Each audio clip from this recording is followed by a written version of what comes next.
कक्षा 10 के बच्चों के लिए आज हम प्रश्नावली 3.6 के प्रश्न को किस प्रकार से हल करना है यह वीडियो आपके सामने लाए हैं। प्रश्नावली 3.6 में इस प्रकार के समीकरणों को आपको हल करने के लिए कहा गया है जो रेखिक तो नहीं हैं लेकिन उनको हम रैखिक समीकरणों के रूप में बदल सकते हैं कुछ परिवर्तन करके। जैसे 1/x है, यहाँ पर 1/y है, तो यानी x की घात 1 नहीं है। अगर हम इस x को ऊपर ले जाएंगे तो x की घात ऋण 1 हो जाएगा, तो रैखिक नहीं रहेगी ये समीकरण। लेकिन अगर मैं इसको थोड़ा सा इसका रूप बदलूं, जैसे इसको मैं जो मुझे हल करने के लिए दिया है नंबर 1 को नंबर 2 कह दूं, तो समीकरण 1 से मतलब समीकरण 1 को मैं थोड़ा सा परिवर्तन कर रहा हूँ। 1 से मुझे क्या मिल सकता है, 1/2x धन 1/3y बराबर 2 को थोड़ा सा ऐसे लिख दे रहे हैं 1/2 गुणा 1/x। बात वही है, देखो 1/2 गुणा 1/x, 1 1 का 1, 2 गुणा x 2x। तो इसी प्रकार से इसको भी ब्रेक करते हैं 1/3 गुणा 1/y बराबर 2। अब आप सोचिए कि अगर इसकी जगह कोई चर होता, इसकी जगह कोई दूसरा चर होता, तब आपकी समीकरण इस रूप से हो जाती 1/2m धन 1/3n बराबर 2। क्या किया हमने, x की जगह 1/x की जगह m और 1/y की जगह हमने n रखा। ये हमने मान लिया।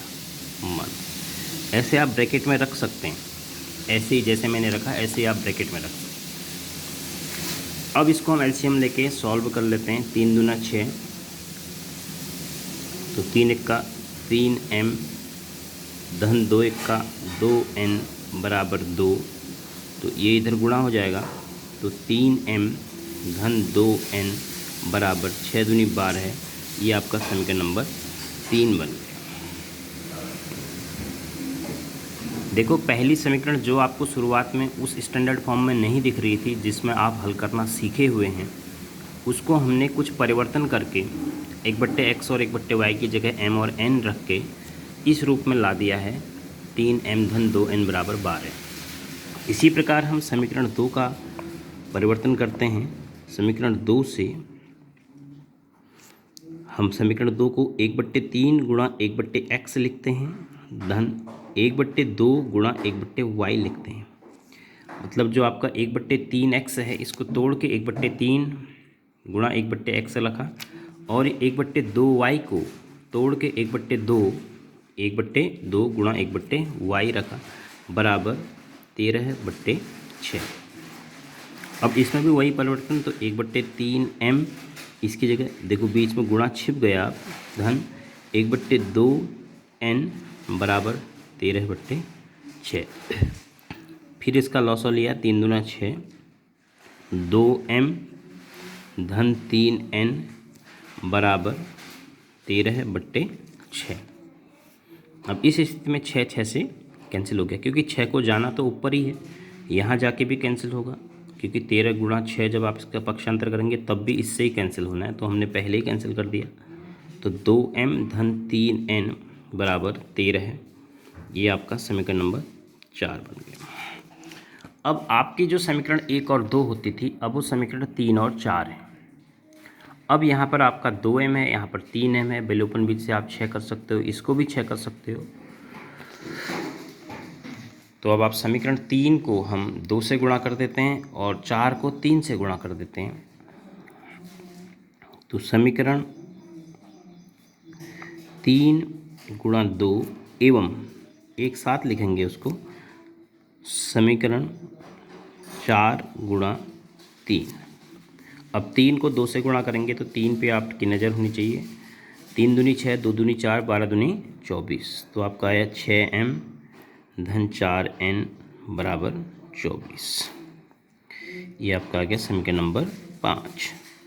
अब 4 पे नज़र होनी चाहिए, 3 से गुणा कर रहे हैं, 3 दूनी 6, 3 तियाँ 9, 13 तियाँ 39, 6m धन 9n बराबर 39, समीकरण नंबर 6।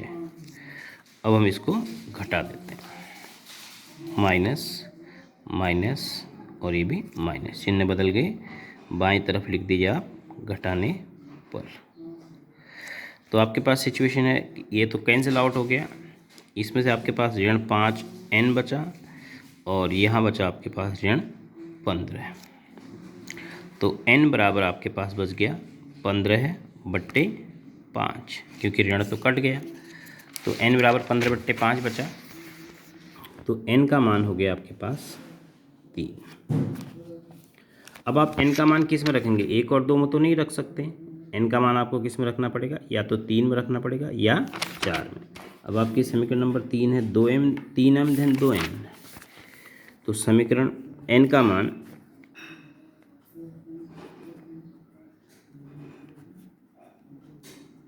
समीकरण 3 में रख देते हैं।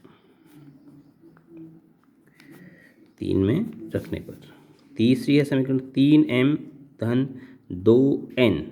देखो n की जगह मान रख दिया, बराबर 12 है, ये आपकी तीसरी समीकरण। तो यहाँ से आपका 3m बराबर 12 है, ऋण 3 दूनी 6, क्योंकि मैंने 3 दूनी 6 सोच लिया था, तो धन ऋण में चले गया पक्षांतरों के। तो m बराबर हो गया 6 घटा के बट्टे 3, तो m बराबर आ गया 2। अब आपके पास m और n के मान आए, लेकिन आपने निकालने x और y के हैं। अब आप लास्ट में लिखोगे, चूँकि आपने जो परिवर्तन किया था 1/x बराबर आपने क्या रखा था m, तो क्या मतलब हुआ 1/x बराबर 2। तो x इधर गया तो 2 इधर आएगा, तो 1/2 बराबर x। इसी प्रकार 1/y बराबर आपने क्या रखा था n, तो 1/y बराबर आपका कितना आया 3, तो 3 इधर आ जाएगा, तो 1/3, क्योंकि पक्षांतर होगा तो इधर आएगा, बराबर y इधर चले जाएगा ये। तो आपका लास्ट में आंसर आ गया x बराबर 1/2, y बराबर 1/3।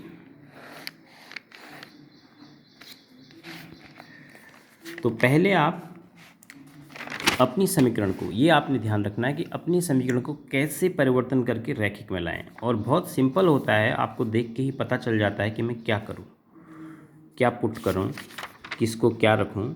और आप अपने जो नए चर हैं, आप mn लो, pq लो, uv लो, कुछ भी ले सकते हैं। मैंने जैसे m और n माने हैं, तो इस प्रकार से आप कोशिश कीजिए। आपके बाकी क्वेश्चन भी मैं करने की कोशिश करता हूं, क्योंकि वीडियो बहुत लंबा हो जाता है, आपको डाउनलोड करने में दिक्कत होती होगी, इसलिए जो इसके बाद के क्वेश्चन हैं मैं उनको केवल परिवर्तन करके इस प्रकार के समीकरण के रूप में आपको ला दूंगा, इस प्रकार के समीकरण के रूप में परिवर्तन करना सिखा दूंगा। उसके बाद की प्रक्रिया आप स्वयं करेंगे।